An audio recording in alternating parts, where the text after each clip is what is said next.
ছাদে লাগিয়েছিলাম পালং শাক, নিজের হাতে লাগানো শাক অন্যরকম একটা কিন্তু আনন্দ কাজ করে। তো আজকে ছাদে চলে আসলাম, ভাবলাম একটু পালং শাক রান্না করব, তো আপনাদের সাথে শেয়ার করি। আর আমি এই রান্নাটা মূলা চিংড়ি মাছ দিয়ে করব। আসসালামু আলাইকুম, সবাই কেমন আছেন? আশা করি ভালো আছেন। আর এই পালং শাক আর কলমি শাকের একটা সুবিধা কি জানেন? আপনি কেটে কেটে খাবেন, আবার হতে থাকবে। এই যে দেখুন, কেটে নিচ্ছি সব। এবার যেহেতু মাথা থেকে কেটেছি, এর আর বেশি বাছাবাছি করা লাগেনি। এখন ধুয়ে নিচ্ছি।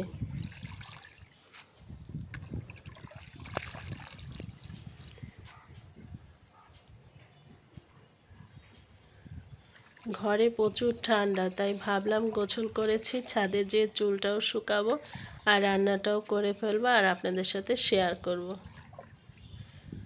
এই যে আমার শাক ধোয়া শেষ।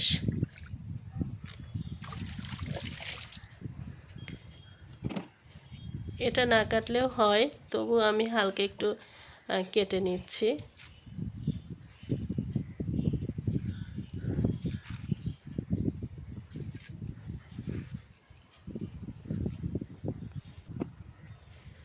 এবার মূলাটাকেও কেটে নিচ্ছি। জানেন তো, শীতের সময় আমি যে সমস্যাটায় ভুগি সেটা হচ্ছে পিপাসা ওরকম লাগে না, তো যার জন্য পানি খাওয়া হয় কম। আর পানি না খাওয়ার কারণে কিন্তু অনেক সমস্যায় ভুগতে হয়।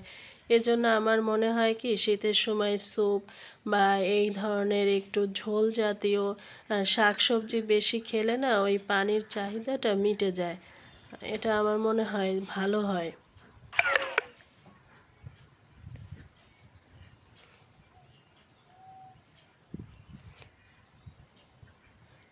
কারণ গরমের সময় অনেক ঘামাই যখন, তখন কিন্তু আমরা পানির কাছে যেভাবে যাই, শীতে কিন্তু ওভাবে যাওয়া হয় না।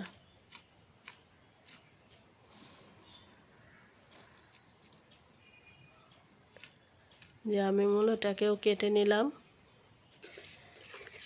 এবার রান্না করার পালা। তা আমি এখানে তেলে পেঁয়াজ, কাঁচামরিচ, একটু বেশি করে চিংড়ি মাছ, হলুদ, লবণ, রান্না করতে যা লাগে আর কি, সব মশলা দিয়ে ভালো করে ভেজে নিচ্ছি। আমার এভাবে খেতে ভালো লাগে, তাই ভাবলাম আপনাদের সাথে রেসিপিটি শেয়ার করি। আর যেহেতু নিজের হাতের শাক, এর স্বাদটাই কিন্তু আলাদা, কারণ এখানে কোনো সার দেয়া হয়নি।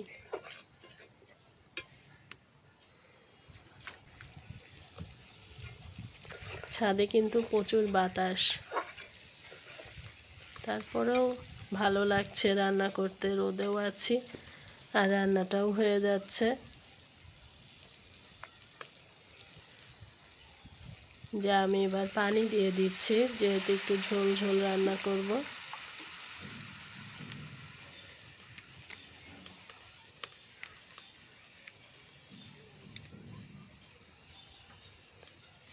একটু নেড়ে নিচ্ছি।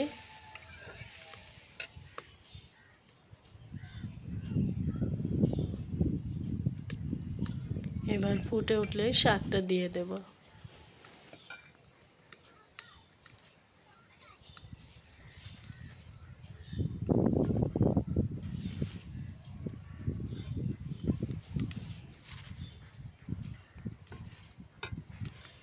আমার ভিডিও যদি আপনাদের ভালো লেগে থাকে তাহলে অবশ্যই লাইক কমেন্ট করবেন। আর ফেসবুক থেকে দেখলে তো লাইক দেবেন, শেয়ার করবেন। আর ইউটিউব থেকে দেখলে আমার চ্যানেলটি অবশ্যই সাবস্ক্রাইব করে পাশে থাকবেন।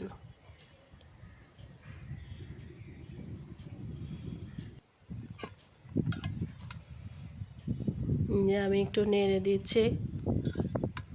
একটু ঢেকে দিলে ভালো হয়, কিন্তু উপরে আসলে সব টেনে আনাটা একটু ঝামেলা, তো সেই জন্য আর ওটা আনা হয়নি ঢাকনিটা। তো এমনিই হয়ে যাবে, কারণ শাক তো একদম কচি।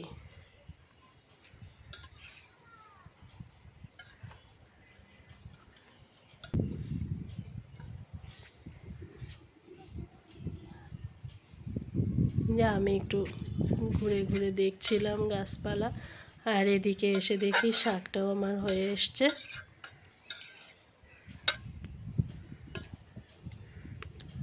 আপনারা অবশ্যই এভাবে ট্রাই করবেন, আর কেমন লেগেছে জানাতে কিন্তু ভুলবেন না।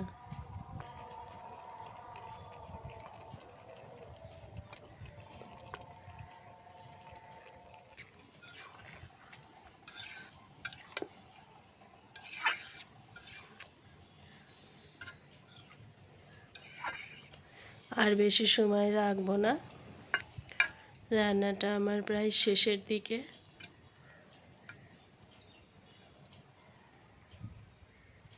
বাস, এই তো শেষ। ভালো থাকবেন সবাই। আল্লাহ হাফেজ।